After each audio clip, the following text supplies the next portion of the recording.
ආයුබෝවන්. අපේ කෑම YouTube channel එකෙන් අද මම හදන්න යන්නේ රසම රස සෝයා මීට් කරි එකක්. හැබැයි මාළු මිරිසුත් එකතු කරලා. අපි බලමු කොහොමද හදන්නේ කියලා. මේ තියෙන්නේ සෝයා මීට්. මේක උණු වතුර දාලා හොඳට දෙපාරක් විතර එළ වතුරෙන් සෝදලා තමයි තියෙන්නේ. මේකට මුලින්ම එකතු කරගන්න ඕනි කහ කුඩු සල්පයක්. ගම්මිරිස් කුඩු සල්පයක්. ඒ වගේම ලුණු. ඊළඟට මේ ටික එකතු කරලා හොඳට මේ වගේ හත ගා ගන්නවා.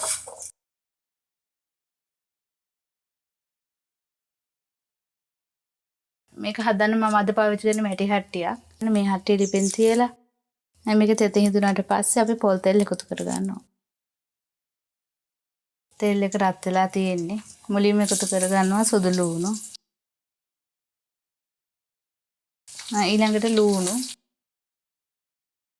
ඊළඟට කරපිංච. ඊළඟට ආමු මිරිස් කැබලි. මේ ටික මේ වගේ හොඳට ටෙම්පරාදු කරන්න ඕනේ.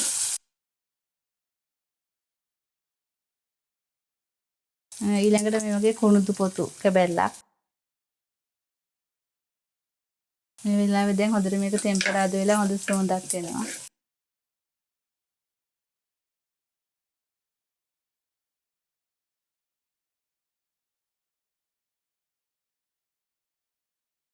දැන් මේකට මම එකතු කරනවා මිරිස් කුඩු.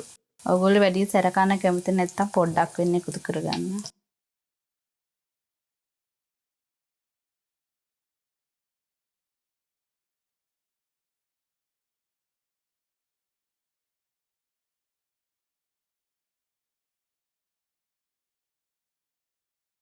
මේ වෙලාවේ මම එකතු කරනවා තක්කාලි.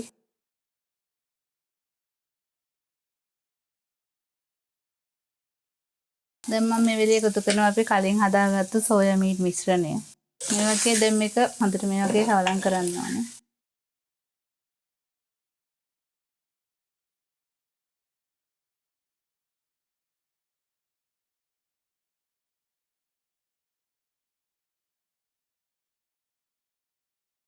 දැන් අපි මේකට එකතු කරගන්න ඕන මිටි කිරි. මිටි කිරි එකතු කරගෙන මේ වගේ හොඳට කලවම් කරන්න ඕන.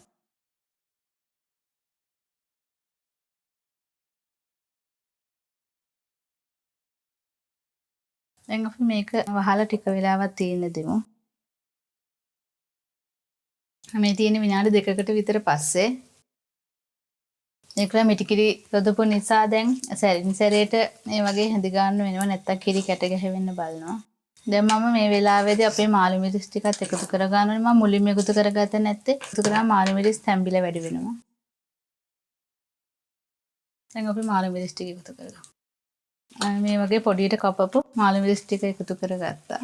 මාළු මිරිස් ටික එකතු කරලා නැවත මේ වගේ කලවම් කරනවා. අතරම මේ සෝයා මීට් එක හරිම රසයි.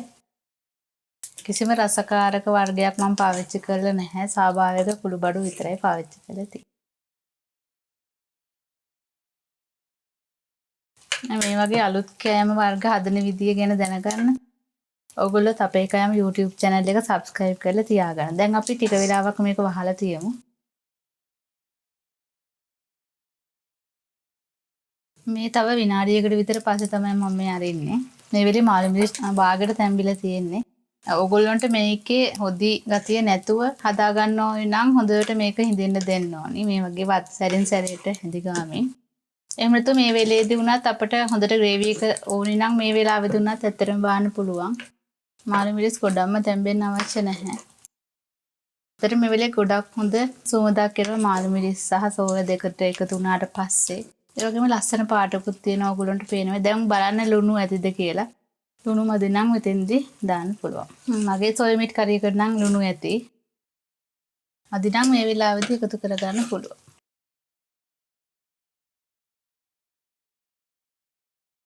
ග්‍රේවි එකත් එක්ක කන කැමති නම් ඇත්තටම දැන් මේ වෙලේ පෙන් අයින් කර ගන්නත් පුළුවන්. නැත්තම් ග්‍රේවි එක හිඳෙන්න දෙන්න ඕනි නම් මේ වගේ තව විනාඩි 2ක් විතර වහලා තියන්න. මම තාම පොඩි වෙලාවකදී මේක ඩිපෙන් බා ගන්නවා. මට ග්‍රේවි එක ගොඩක්ම අවශ්‍ය නැහැ. පොඩ්ඩක් විතරක් ඕන නිසා. කෑම එකකට වගේ වඳිනව නම් මේක තව ටිකක් විනාඩි 2ක් විතර ලිපේ තියලා ගන්න. ඇත්තටම විනාඩි 10ක්වත් යන්නේ නැහැ මේ මාළු මිරිස් කරි එක හදාගන්න. මම දැන් මේක ලිපෙන් බා ගන්නවා. අන්න මම මේ ලිපෙන් බාගත්තට පස්සේ මේ වගේ පොඩ්ඩක් හැදි ගන්නවානේ. එහෙනම් ඔයගොල්ලොත් මේ විදිහට මාළු මිරිස් සහ සෝයා මීට් එකතු කරපු මේ වගේ කරිය හදලා රස කොහොමද කියලා කමෙන්ට් සෙක්ෂන් එකේ දාන්න. එහෙනම් අපි අලුත් වීඩියෝ එකකින් ඉක්මනටම හමු වෙමු. සුබ දවසක්.